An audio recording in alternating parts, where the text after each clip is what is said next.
మనం చూసి ఆ తర్వాత మనం పరిశుద్ధాత్ముడు ఎవరు అనేదంటే మనం వెళ్ళిపోదాం. మీరు చాలా జాగ్రత్తగా, ఎందుకంటే మీకు ఏ డౌట్ రాకుండా క్లియర్ గా బైబిల్ ఉన్నట్టుగానే దేవుడు మాట్లాడినప్పుడు మనం రాసుకోగలిగి వినగలిగి మనం ముందుకెళ్ళగలిగితే మనము నిజంగా దేవుడు ఎవరో మనం తెలుసుకోగలుగుతాం. ఎంతమంది మనం తెలుసుకోగలుగుతాం. హల్లెలూయా. అంటే ఇక్కడ ఒక మాట మనం చూద్దాం. యోహాను రాసిన సువార్త చూద్దాం. యోహాను రాసిన సువార్త 8వ అధ్యాయము 28వ వచనం నుంచి మనం చూద్దాం. 8వ అధ్యాయం 28వ వచనం. కావున యేసు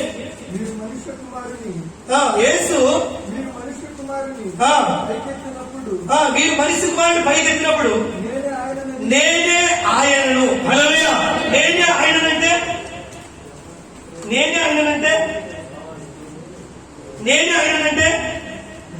చెప్పాలి మీరు చెప్పాలి, నాకు లేట్ అయిపోద్ది. దేవుని స్తోత్రం. నేనే ఆయనను అంటున్నాడు. ఆయన ఎవరు? మళ్ళీ ఆయన ఎవరు? తండ్రి ఉన్నాడు మనకు. దేవుని స్తోత్రం. హల్లెలూయా. తండ్రి ఉన్నాడు. అయితే ఈ లోకానికి తండ్రి శరీరం దాల్చి ఎలా వచ్చాడంట? మనిషి కుమారుడిగా వచ్చాడంట. అందుకే మనిషి కుమారుడు ఎత్తబడినప్పుడు నేనే ఆయనని, నా అంతట నేనే, తండ్రి నాకు నేర్పినట్టు ఈ సంగతులు మాట్లాడుతున్నానని నన్ను పంపినవాడు నాకు తోడై ఉన్నాడు. దేవుని స్తోత్రం. ఎందుకు తోడై ఉన్నాడంటే యేసుక్రీస్తు ఈ లోకంలో శరీరంతో ఉన్నాడు. దేవుని స్తోత్రం. హల్లెలూయా. ఆయన శరీరంతో ఉన్నాడు. అందుకే అంటున్నాడు నేనే ఆయనను అంటున్నాడు. నేనే ఆయనను అంటే శరీరంతో ఉన్నప్పుడు ఆయన కాదు. ఆయన ఏమైనాడంటే దేవుడు ఏమైనాడంటే మనకు తెలుసు, ఆత్మ అయినాడు. దేవుని స్తోత్రం. దేవుడు ఆత్మ అయినాడా? ఆత్మ దేవుడు అయినాడా? దేవుడే. దేవుడు ఎవరు? ఏ రూపి? ఆత్మస్వరూపి. దేవుని స్తోత్రం. హల్లెలూయా. అయితే ఈ టాపిక్ మనం చక్కగా జాగ్రత్తగా. అయితే ఇక్కడ మనకు వచ్చినది ఏంటంటే ఇక్కడ ముగ్గురు కనబడుతున్నారు. ఎవరంటే పైన తండ్రి కింద కుమారుడు, పరిశుద్ధాత్ముడు. వీళ్ళు ముగ్గురు ఎవరు అనేది మన డౌట్. అందుకే మనం ఇక్కడ మాట కూడా చూద్దాం. చూడండి, లూకా సువార్త 3వ అధ్యాయము 21వ వచనం నుంచి కూడా మనం చూద్దాం. 3వ అధ్యాయము 21వ వచనం నుంచి చూద్దాం. ప్రజలందరూ బాప్తిసం పొందినప్పుడు యేసు కూడా బాప్తిసం పొంది అది ఆకాశంతో లోబడి పరిశుద్ధాత్మ శరీరాహారంతో పావురం వలె ఆయన మీదకి వచ్చిన. ఇది మన డౌట్. ఎందుకంటే దీనిని పట్టుకొని ఏం చేస్తున్నాడు? ముగ్గురు దేవుళ్ళు. పైన ఎవరున్నారు? తండ్రి ఉన్నాడు. కింద ఎవరున్నాడు? కుమారుడు ఉన్నాడు. ఆకాశం తెరవబడి పరిశుద్ధాత్మ. దేవుని స్తోత్రం. హల్లెలూయా కదా. వీళ్ళు ముగ్గురు ఉన్నారు. ముగ్గురు దేవుళ్ళే అని బోధిస్తున్నారు. ముగ్గురు దేవుళ్ళు కాదు, 3 ప్రత్యక్షతలు మనం మాట్లాడుకుంటూ వస్తున్నాం. హల్లెలూయా. 3 ప్రత్యక్షతలు, ముగ్గురు దేవుళ్ళు కాదు. దేవుడు ఒక్కటే. కాలమును బట్టి ఆయన ప్రత్యక్షపరచబడుతూ వచ్చాడు. దేవుని స్తోత్రం. అయితే ఇక్కడ ముగ్గురు ఉన్నారు కదా. మీకు డౌట్ ఉంది కదా. సరే, చక్కగా ఇక్కడ నెహెమియా గ్రంథంలో చూద్దాం. చూడండి, నెహెమియా 9వ అధ్యాయము 12వ వచనం చూద్దాం. నెహెమియా 9:12 చూద్దాం. ఇదియుగాక మేఘస్తంభములో ఉండుని వాడెవడు? రాత్రి కాలమందు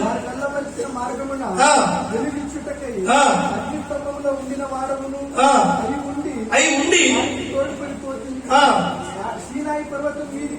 జాగ్రత్తగా నేను ఈ పాయింట్. దేవుని స్తోత్రం. ఈ పాయింట్ చాలా ఇంపార్టెంట్ పాయింట్. ఎందుకంటే ముగ్గురు అంటేందుకు సీనాయి పర్వతం మీదికి దిగి వచ్చి కదా. దిగి వచ్చింది ఎవరు చెప్పాలి. ఇక్కడ క్లియర్ గా ఉంది పాయింట్. సేమ్. దేవుని స్తోత్రం. ఎందుకంటే ప్రేమ చెప్పుకుంటారా, ఎక్కడికి దిగి వచ్చాడు? ఆకాశము నుండి సినాయి పర్వతం మీదకి దిగి వచ్చి ఆకాశం నుండి వారితో ఇదేంటిది తెలుసా? అసలు బైబిల్ తెలుసా? దేవుని స్తోత్రం. బైబిల్లో వాక్యం తెలుసా? నిజంగా ఆయన దేవుడు ఎక్కడి దిగి వచ్చాడు? ఎక్కడి దిగి వచ్చాడు? సినాయి పర్వతం మీద దిగి వచ్చాడు. మరి ఎక్కడి నుంచి మాట్లాడుతున్నాడు? ఇదేంటిది? కింద కుమారుడు ఉన్నాడు, పైన తండ్రి ఉన్నాడు, పరిశుద్ధాత్మ దేవుడు వచ్చాడు. దేవుడు ముగ్గురు కాదు 30 మందిగా కూడా వస్తాడు. దేవుడు స్తోత్రం. అవసరతను బట్టి. హల్లెలూయా, హల్లెలూయా. అయితే బాడీ ఎక్కడుంది? సినాయి పర్వతం మీద ఉంది. స్వరం ఎక్కడుంది? ఎక్కడుంది చెప్పాలి. ఇక్కడ ఎక్కడుంది? దేవుడు ఎక్కడి నుంచి మాట్లాడుతున్నాడు? మరి సినాయి పర్వతం దిగి వచ్చింది ఎవరు? సినాయి పర్వతం దేవుడా? సినాయి పర్వతం మీద దిగి వచ్చింది ఎవరు? సేమ్ టైం ఒకేసారి వచ్చాడు, రెండుసార్లు వచ్చాడా? ఒకేసారి ఆకాశం నుంచి ఎక్కడికి వచ్చాడు? సినాయి పర్వతం మీదకి వచ్చాడు. మాట్లాడడం ఎక్కడి నుంచి మాట్లాడుతున్నాడు? మరి ఇదేంటి? హల్లెలూయా. ఇదేంటి? ఆకాశంలో ఏముంది? స్వరం ఉంది. ఆయన ఏమైనాడు? శక్తి ఆత్మ అయినాడు. బాడీ ఎక్కడ ఉంది? సినాయి పర్వతం మీద ఉంది. ఎందుకంటే ప్రేమణ దేవుడున్నారా, దేవుడు నిజంగా ఆయన కృపము, నిజంగా ఆయన ఒకటే ఉన్నాడు. ఆయన ఎలాగైనా మాట్లాడగలడు. నిజంగా ఆయన పరిశుద్ధాత్మ కదా, పైనుంచి వచ్చింది కదా ఆయన దేవుడు. మరి ఇక్కడ సినాయి పర్వతం మీదకి వచ్చింది ఎవరు? పైనుంచి మాట్లాడేవారు. దేవునికి స్తోత్రం. హల్లెలూయా. మనకు టాపిక్ ఎక్కువ ఉంది. చాలా రెఫరెన్స్ కావాలంటే ఇక్కడ బాడీ ఉంది, అక్కడ స్వరము ఆత్మతో స్వరంతో మాట్లాడే దేవుడు. అయితే దేవుడు కొన్నిసార్లు దేవుడు దిగి వచ్చి సినాయి పర్వతం మీద ఆయన చిటికిలేని కొనతో పదాజ్ఞలు రాసినట్టుగా కూడా మనం చూస్తాం. దేవునికి స్తోత్రం. హల్లెలూయా. ప్రత్యక్షతను బట్టి దేవుడు ప్రత్యక్షతలుగా ఆయన వచ్చాడు ఈ లోకానికి. కానీ దేవుడు ముగ్గురు కానే కాదు. అందుకే నేను ఇంకా కొంత వివరించి తర్వాత కొన్ని అంశాలు చూసి తర్వాత దీని గురించి మీకు నేను చెప్తాను. ఇక్కడ ఏప్రిల్ రాసిన పత్రిక మనం చూద్దాం. ఏప్రిల్ 10:5 చూద్దాం. మరి ఎందుకంటే కుమారుని గురించి ఇంకా కొన్ని విషయాలు మనం తెలుసుకుందాం. పరిశుద్ధాత్మ గురించి తర్వాత చూద్దాం. కాబట్టి ఆయన ఈ లోకమందు కాబట్టి ఆయన ఈ లోకమందు ప్రవేశించినప్పుడు ఇలాగ చెప్పుచున్నాడు, బలియు అర్పణయు నీవు కోరలేదు కానీ నాకు ఒక శరీరమును అమర్చింది. చెప్పడం తండ్రికి కుమారుడు పుట్టాడా? శరీరం అమర్చాడా? అమర్చాడా? పుట్టాడా? నాకు నువ్వు బలియు అర్పణయు కోరలేదు కానీ నాకు ఒక శరీరమును అమర్చితివి. హల్లెలూయా. అమర్చితివి అంటే ఇప్పుడు మనకు కొడుకున్నాడు, నా కొడుకు నేను శరీరం అమర్చానంటారా? అమర్చానంటే అది ఎలాగో చెప్పమంటారుగా. దేవునికి స్తోత్రం. హల్లెలూయా, హల్లెలూయా. అమర్చితిని. ఎందుకంటే తండ్రి దేవుడు నీ కోసం నా కోసం రావాలంటే ఆయన ఎలాగా రావాలి? శరీరంగా రావాలి. శరీరధారిగా వచ్చిన వాడు, శరీరము ఇచ్చిన వాడికి ఏమైనాడు? కుమారుడు అయినాడు. శరీరము అమర్చిన ఆయన ఏమైనాడు? తండ్రి అయి ఉన్నాడు. దేవునికి స్తోత్రం. హల్లెలూయా. శరీరం అమర్చిన ఆయనేమో కుమారుడు తండ్రి అయినాడు. శరీరం అమర్చుకున్నటువంటి కుమారుడేమో ఆయన కుమారుడు అయినాడు. దేవునికి స్తోత్రం. హల్లెలూయా. అందుకే శరీరం ఇచ్చిన వాడికి ఏమని పిలవాలి? భూమి మీద నియమం ఏంది? తండ్రి అని పిలవాలి. అది నియమం. హల్లెలూయా. ఎందుకంటే శరీరంతో ఉన్నాడు. అందుకే ఇక్కడ మనం చూద్దాం, చూడండి. అందుకే ప్రేమ దేవుడు బిడ్డలారా, ఇక్కడ అదే మొదటి యోహాను చూద్దాం. చూడండి, మొదటి యోహాను. నేను త్వరగా మీకు రెఫరెన్స్ రాసుకొని చక్కగా టైం లేదు, చాలా రెఫరెన్స్ ఉన్నాయి కనుక నేను మీకు చెప్తా ఉంటాను. 4వ అధ్యాయం 9వ వచనం. మొదటి యోహాను. మనము ఆయన ద్వారా జీవించినట్లు దేవుడు తన అద్వితీయ కుమారుని లోకములోనికి పంపెను. దేవుడు మన యందు ఉంచిన ప్రేమ ప్రత్యక్షపరచబడెను. మనం దేవుడిని ప్రేమించడమని కాదు, తానే మనల్ని ప్రేమించి మన పాపములకు తన కుమారుని పంపెను.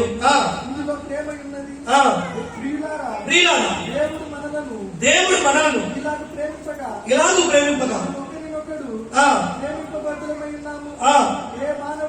ఏ మానవుడును దేవుడు ఎప్పుడును చూచి ఉండలేదు కదా. ఎందుకంటే దేవుడు మనము నెహెమీయాలో చూసాం కదా, స్వరం ఎక్కడుంది? ఆకాశం ఉంది. బాడెక్కడుంది? సినాయి పర్వతం మీద. దేవుని స్తోత్రం. ఏ మానవుడు మోసేతో సహా దేవుడు చూస్తే బతకడు. దేవుని స్తోత్రం. ఎందుకంటే ఒక అగ్ని, ఒక శక్తి, ఒక ఆత్మ. దేవుని స్తోత్రం. హల్లెలూయా.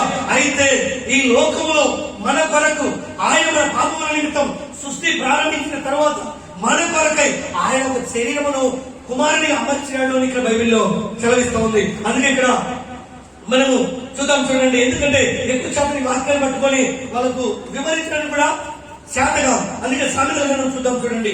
సామెతలు 8:22 నుంచి మనం చూద్దాం. పూర్వకాలమందు తన సృష్టి ఆరంభమున తన కార్యములను ప్రథమమైన దానిగా యెహోవా నన్ను కలుగజేస్తుంది. ఈ మాటను పట్టుకొని కుమారుడు అక్కడే పుట్టాడు. ఎవరిని పుట్టాడు? తండ్రికి పుట్టాడు.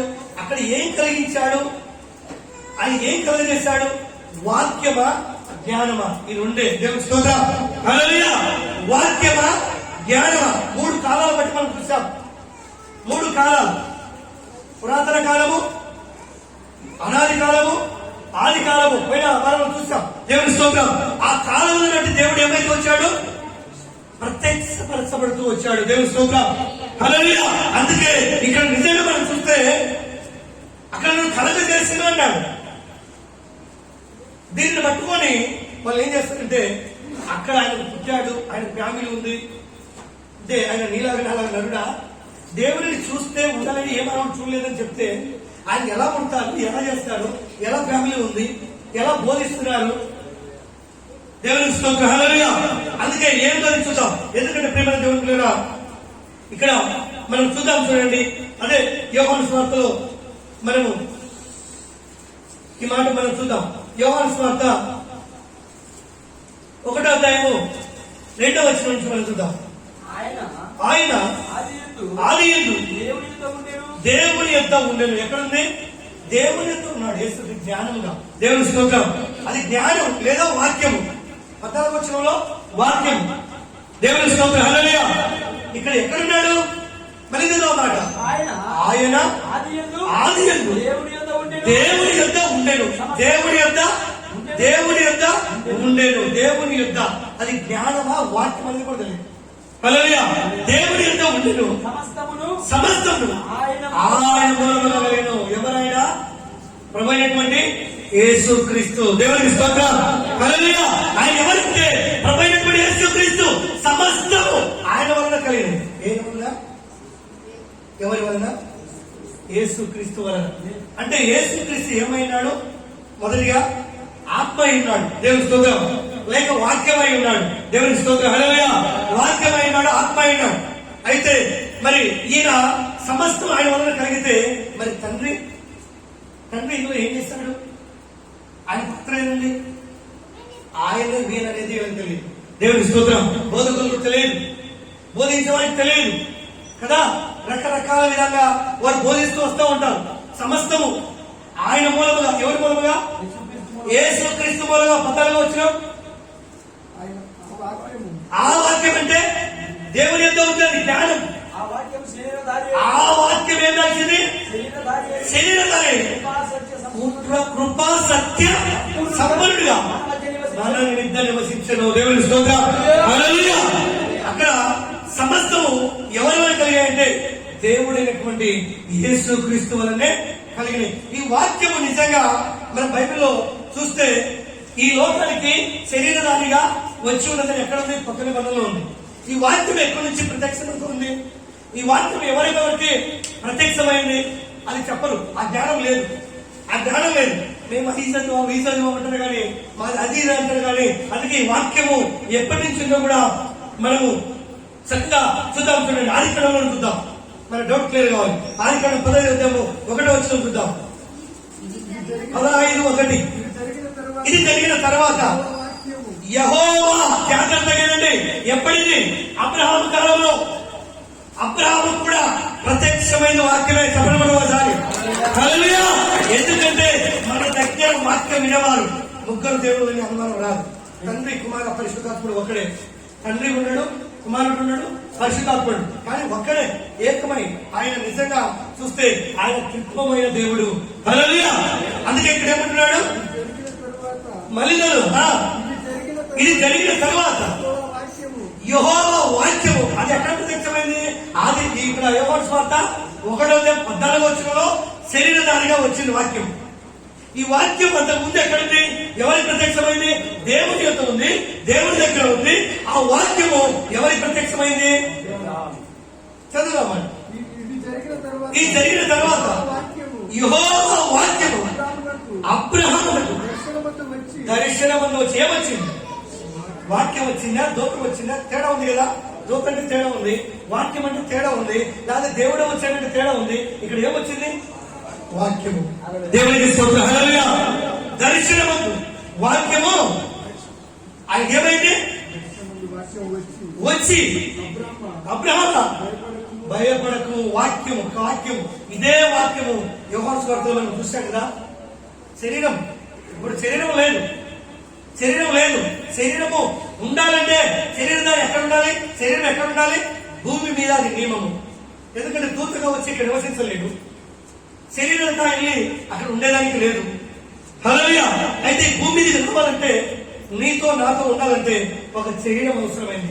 ఆ శరీరం అనే తండ్రి ఏం చేశాడు? అమర్చాడు. చప్పుడు కూడా మరొకసారి. హల్లెలూయా. అయితే నిజంగా ఆది కాండంలో చూస్తే అబ్రహాము వాక్యము ప్రత్యక్షమైంది కదా. అదే మీకు డౌట్ మొక్కలేదు, జాగ్రత్తగా విన్నాము. ఎవరు నిద్ర దేవుని స్తోత్రం. హల్లెలూయా. అందుకే ఇక్కడ ప్రకటన కదా చూద్దాం. చూడండి మీకు ఇంకొక క్లారిటీ. ప్రకటన 19:13 చూద్దాం. 19వ అధ్యాయం 13. రక్తములో 19:13 రక్తములో ముంచబడిన వస్త్రము ఆయన ధరించుకునే మరియు అది దేవుని వాక్యము అను నామము ఆయనకు పేరు పెట్టబడిన. చెప్పడం మరోసారి. హల్లెలూయా. ప్రకటనలో అపోస్తలుడైన పౌలు గారు కూడా ఏమని కన్ఫర్మ్ చేస్తున్నారంటే ఆయనకు పెట్టబడిన ఏ నామము? వాక్యమును, దేవుని వాక్యమును నామము ఆయనకు పెట్టబడి ఉన్నది. దేవుని స్తోత్రం. హల్లెలూయా. అంటే ఎవరు దేవుడు వాక్యమైనారు? అది ఏందో అక్కడేమో జ్ఞానం రాకుండా కుమారుడు పుట్టిండు, ఆయన ఫ్యామిలీ ఉంది, తెలియని పిచ్చోళ్ళు రకరకాలు బోధిస్తూ ఉంటారు అని ఏదో విషయాలు ఏదో మాటలు మాట్లాడి నిజంగా జనాన్ని ఒక దురాత్మ లూసిఫర్ లాగా బోధించి వారిని నరకానికి పంపించి వాక్యం చెప్తున్నారు. దేవునికి స్తోత్రం. వాక్యం బైబిల్లో ఏముందో తెలియదు, బైబిల్ ఏమని చదివిస్తామో తెలియదు.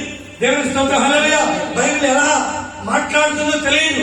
అందుకే ఇక్కడ మనం చూస్తే నిజంగా ప్రేమ దేవుడు వాక్యము అను నామం ఆయన పెట్టబడింది.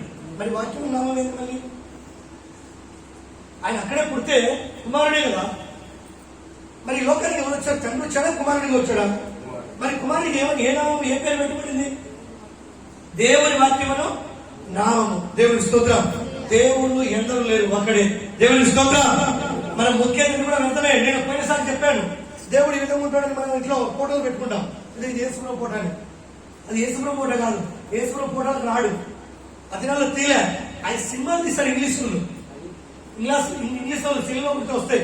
వాళ్ళు ఫోటోలు తీస్తే ఆ నటించి ఆ జూలు అట్ట పెట్టుకొని ఆ విధంగా చేస్తే ఆ ఫోటోలు వస్తే ఆయన వేసుకోవడం మనం మొక్కుతున్నాం, దానికి దండలు వేస్తున్నాం. నువ్వు చేసేది ఇంకా విగ్రహారాధనే. దేవునికి స్తోత్రం. హల్లెలూయా. నువ్వు చేసేది ఇంకా విగ్రహారాధనే. అసలు ఆ దినాల్లో ఫోటోలు తీశారా? ఫోటోలు ఉన్నాయా? అసలు ఫోటో కొడతాడా? ఆయన వస్త్రాలు తప్ప ఏమైనా మిగిలాయి అక్కడ సమాజంలో నుంచి తిరిగి లేచినప్పుడు? ఉన్నాయా? మరి ఫోటో ఎవరు తీశారు? దేవునికి స్తోత్రం. సత్యాన్ని నమ్మండి, దేవుని వాక్యాన్ని నమ్మండి. ఎవరు బోధిస్తే వారి బాధ విని తిరిగితే మన భక్తిని కోల్పోతాం. టాపిక్ అది కాదు. దేవునికి స్తోత్రం. హల్లెలూయా. అందుకే వాక్యమును నామము ఆయనకు పెట్టబడింది. వాక్యమే కదా. మనం ఎన్ని చూసాము? వాక్యం అనేది ఎన్ని చూసాము? 3 చూసాం. ఆదికాండం చూసాం, యోహాను సువార్త చూసాం, ప్రకటన చూసాం. ఎందుకంటే రెఫరెన్స్ ఉండాలి. ఏదో ఒకటి పట్టుకొని దానికి సంబంధం లేనిగా మాట్లాడకూడదు. అందుకే నిజంగా ఇక్కడ అంటారు చూడండి, మనం చూద్దాం. చూడండి యేసుక్రీస్తు మాట్లాడే మాట యోహాను సువార్త 14వ అధ్యాయం మనం చూద్దాం. 14వ అధ్యాయం క్లారిటీకి వచ్చేద్దాం. మనం 14వ అధ్యాయము 9వ వచనం చూద్దాం.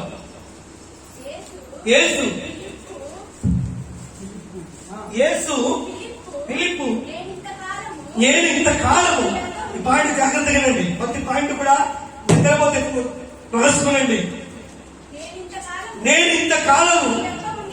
మీ యొక్క ఉండిన ఎవరున్నారు లోకంలో?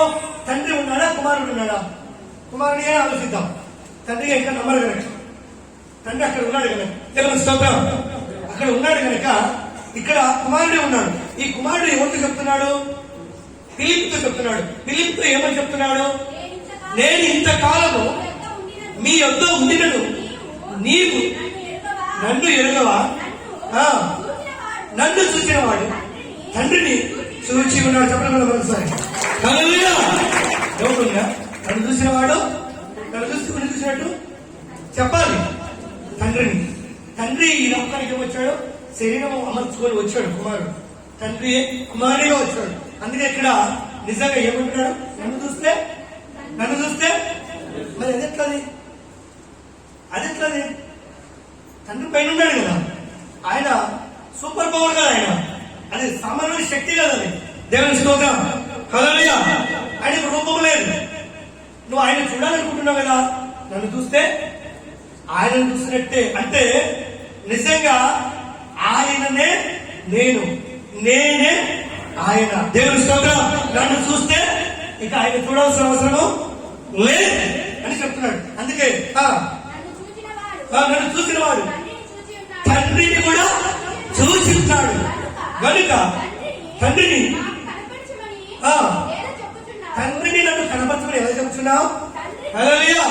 తండ్రిని కనపరచమని ఎలా చెప్తున్నావు? ఎందుకంటే ఈ మాటలు మనం చూస్తే బైబిల్లో నిమిషాలు రాయబడినాయి, ప్రవక్తల గ్రంథాలలో ఈ విధంగా నేను వస్తానని, ఈ విధంగా ఉన్నానని. ఎందుకంటే మళ్ళీ మీరు మందమతులై కదా, ముయ్యబడిన మనసు హృదయాలు విరగక మరి నిజంగా మరి ఎలా అనుకున్నా మళ్ళీ మేము తరలించుకుంటామని. అందుకే ఏమంటున్నాడు? 13వ వచనం చూద్దాం. 13వ వచనం, మీరు నా నామమున దేనిని అడుగుదురు? ఏ నామమున? నా నామమున, యేసు నామమున దేనిని అడుగుదురు? తండ్రి కుమారుని యందు దానిని చేతును. నా నామమున మీరు నన్ను ఏమి అడిగినను నేను చేతును. నేను మీరు నన్ను ప్రేమించిన నా ఆజ్ఞలను గైకొందురు. హల్లెలూయా.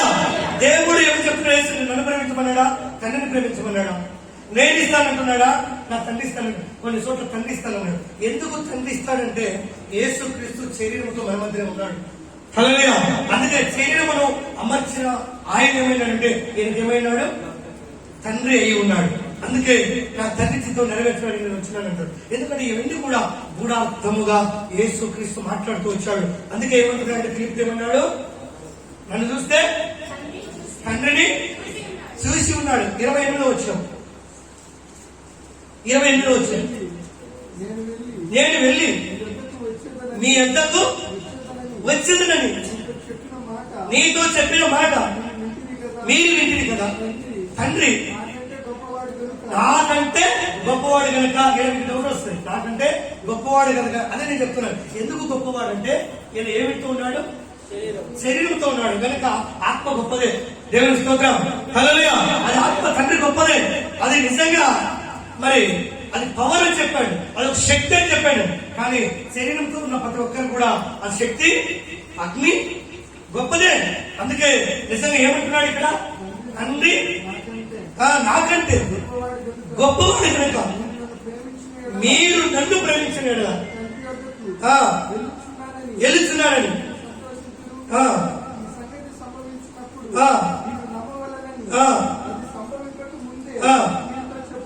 మీతో చెప్పుచున్నాను. హల్లెలూయా. ఇక్కడ తండ్రి, ఎందుకంటే ఈయన శరీరంతో ఉన్నాడు కనుక తండ్రిని చూపిస్తున్నాడు. తర్వాత నేనే తండ్రిని అంటున్నాడు. అందుకే ఇక్కడ అంటాడు చూడండి. ఇప్పుడు మన కీర్తన మనం చదువుకున్నాం కదా, 91వ కీర్తన 1 చూద్దాం చూడండి. అది మహోన్నతుని చాటున నివసించేవాడు చాలు. మహోన్నతుడు ఎవరు? సర్వశక్తుడు ఎవరు చెప్పాలి. మహోన్నతుని చాటున నివసించేవాడు. మహోన్నతుడు అంటే ఎవరు? Internal power. దేవుని స్తోత్రం. దేవుడి శక్తి.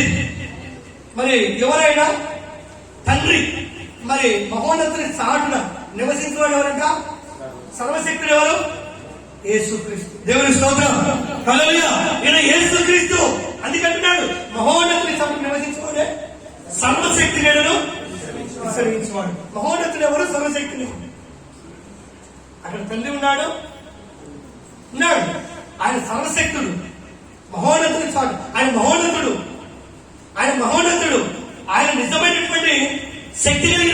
అందుకే ఇక్కడ ఉంటాడు చూడండి, ఆయన ఎవరంటే ఆయన మహోన్నతుడు. ఆ మహోన్నతుని మహిమను స్టెఫెన్ చూశాడు. ఎవరు చూశారు? స్టెఫెన్ చూశాడు. చూద్దాం చూడండి, అపొస్తలుల కార్యములు 7వ అధ్యాయము 55వ వచనం కూడా చూద్దాం. అయితే అతడు పరిశుద్ధాత్మ నిండుకున్న వాడే ఆకాశం వైపు తేరి చూసి ఎవరిని చూస్తాడంట? ఎవరు చూడలేదండి. దేవుని స్తోత్రం, హల్లెలూయా. చూసింది దేవుని మహిమ ఎవరంటే స్టెఫెన్ ఒక్కడే. దేవుని స్తోత్రం. స్టెఫెన్ ఒక్కడు మాత్రమే దేవుని మహిమను చూడగలిగాడు. మిగతా వాళ్ళందరూ కూడా వాక్యములు రకరకాలు చూశారు, కానీ స్టెఫెన్ మాత్రము దేవుని మహిమను చూడాలని ఆశగలిగాడు. సంపబడే ముందు ఆయన నిజంగా ఏ మహిమను చూస్తాడు? ఇంటర్నల్ పవర్ చూస్తాడు. దేవుని స్తోత్రం. అదిగా మాట చూద్దాం చూడండి. అయితే అతడు పరిశుద్ధాత్మలో నిండుకొనిన వాడే ఆకాశం వైపు తేరి చూసి దేవుని మహిమను, యేసు దేవుని కుడి పార్శ్వమున నిలిచి ఉండట చూశాను. చెప్పండి కదా, హల్లెలూయా. అక్కడ సింహాసనం ఉంది. సింహాసనం మీద ఎవరున్నారు? మహోన్నతుడు ఉన్నాడు, తండ్రి ఉన్నాడు. తండ్రి కుడి పార్శ్వమున ఎవరున్నారు? యేసుక్రీస్తు ఎక్కడికి పోతున్నాడు? మహిమలోనికి వెళ్ళిపోతున్నాడు. మళ్ళీ తన ఎక్కడి నుంచి అయితే మహిమను ఇడిచొచ్చాడో ఆ మహిమలోనికి మళ్ళీ పోతున్నట్టుగా మనం చూస్తున్నాం. దేవుని స్తోత్రం. ఇది స్టెఫెన్ సాక్ష్యం ఇస్తున్నాడు. అక్కడ ఇద్దరున్నారా, ముగ్గురున్నారా? అక్కడ ఇంటర్నల్ పవర్ ఉంది. ఆ పవర్ ఎక్కడ? సింహాసనం మీద ఉంది. యేసుక్రీస్తు భూమి మీద నుంచి ఆయన అహరోనమై వెళ్ళిపోయాడు. ఆయన వెళ్ళి ఎక్కడికి పోతున్నాడంటే అది ఎవరు చూస్తున్నారు? స్టెఫెన్ చూస్తున్నాడు. ఎక్కడికి పోతున్నాడంట? దేవుని కుడిపాక్షం మహిమలోనికి. ఆయన మహిమలోనికి వెళ్ళిపోతున్నాడు. ఆయన వెళ్ళిపోయేది స్టెఫెన్ చూశాడు. దేవుని స్తోత్రం, హల్లెలూయా. అందుకే మళ్ళీ చదవండి, అవుతుంది. యేసు దేవుని కుడిపాక్షం ముందు నిలిచి ఉంటున్నాయి చూసి ఆకాశం తెరవబడి మనిషి కుమారుడు దేవుని కుడిపాక్షం ముందు నిలిచి ఉంటున్నాయి చూచుచున్నాడని చెప్పాడు. హల్లెలూయా. ఈయన మనిషి కుమారుడు మహిమలోనికి ప్రవేశించేది ఆయన చూస్తున్నాడు. పక్కన మహిమ ఉంది, ఇక్కడ ఏముంది? కుమారుడు, మనిషి కుమారుడు కదా. ఆయన మహిమ శరీరంతో ఎక్కబడ్డా, యేసుక్రీస్తు శరీరంతో ఎక్కబడ్డా? సమాధుల నుంచి బయటకు వచ్చాడు. ఏ శరీరం? మహిమ శరీరం. దేవుని స్తోత్రం, హల్లెలూయా.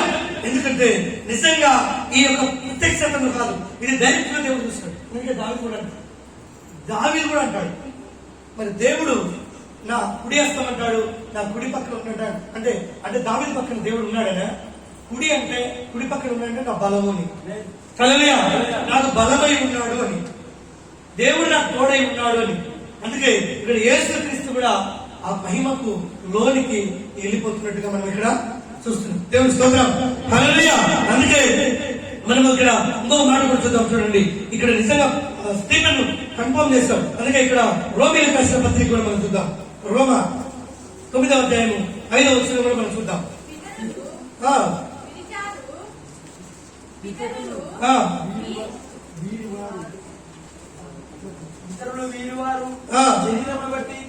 ఇతరులు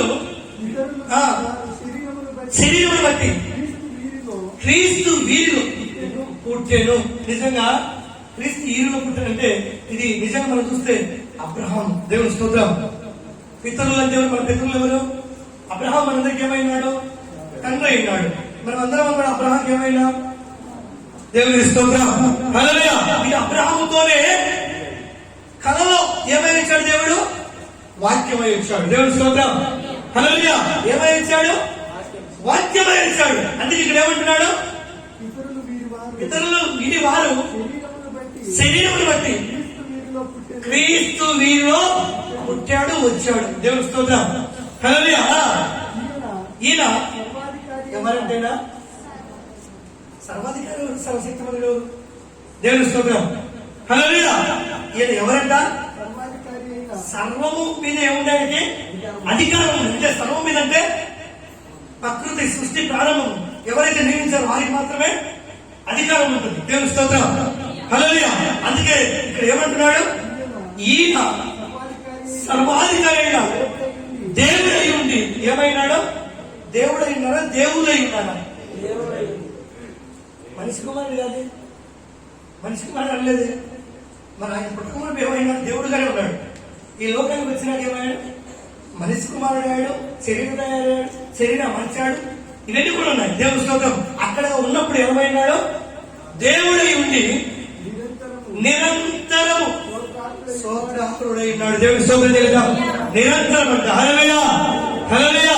నిరంతరమైనాడు, స్తోత్రార్హుడై ఉన్నాడు కదా. ఇది అబ్రహాముతో చేసినటువంటి వాగ్దానం, నిబంధన ఇక్కడ నెరవేర్చబడినట్టుగా ఇక్కడ అపోస్తలుడైన పౌలు గారు దీనికి కన్ఫర్మ్ చేస్తున్నారు. దేవుని స్తోత్రం. హల్లెలూయా. అందుకే ఇక్కడ చూద్దాం చూడండి, తిమోతిలకు మొదటి తిమోతి 3:16 చూద్దాం. నిరాక్షేపంగా దైవ భక్తిని గురించిన మర్మము గొప్పది తెలుసుకోవాలి. హల్లెలూయా. దైవ భక్తి గురించిన మర్మం ఇది. ఈ మర్మం కాదు. అక్షరం చూస్తే నీకేమవుతుంది? అక్షరము అలంకరణ భాషలో రాయబడింది. అలంకరణ వెనకాల ఉంది మర్మం ప్రత్యక్షంగా. దేవుని స్తోత్రం. అది తెలుసుకునేవాడే ఈ రోజు సత్యాన్ని బోధించగలుగుతాడు. దేవుని స్తోత్రం. హల్లెలూయా. అది కనుగొనేవాడే, ఆ మర్మమును బయలుపరచబడిన వాడే నిజాతిగా దేవుని వాక్యాన్ని బోధిస్తాడు. దేవుని స్తోత్రం.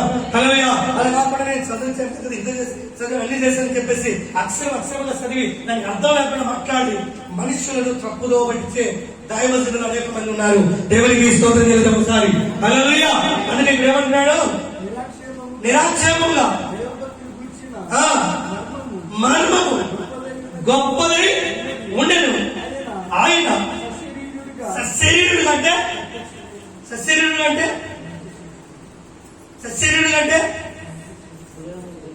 అది దేవుని స్తోత్రం. హల్లెలూయా.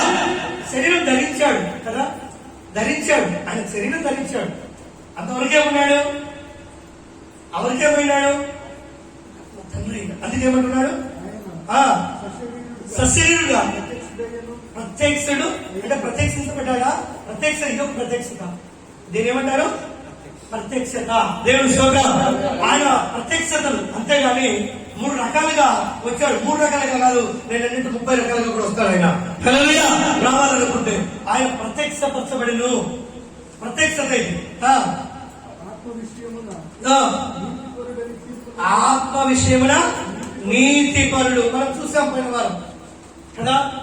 ఆయనకు వంశం లేని వాడు, తల్లిదండ్రి ఎప్పుడు నిజంగా మనం చూస్తే 7:3 చూసాం. ఆయన అబ్రహాం కాలంలోనే అబ్రహాం దగ్గర భగవంతుడు తీసుకున్నాడు. ఆయన ఎవరంటే యేసుక్రీస్తు, నీతికి రాజు. ఆయన అన్ని పేర్లు రాయబడ్డారు. ఆయన ఎవరంటే ఈయనే. దేవుని స్తోత్రం. హల్లెలూయా. అందుకే ఈ మాటలన్నీ కూడా మనం చక్కగా ధ్యానిస్తూ వస్తున్నాం. ఆయనకు ఆది లేదు, అంతం లేదని కూడా చూసాం. ప్రకటనలు చూసాం. ఆది అంతము నేనని చెప్తాడు. దేవుని స్తోత్రం. ఆయన ఆది అంతం ఉన్నవాడు, ఆది అంతము లేనివాడు అని చెప్తాడు.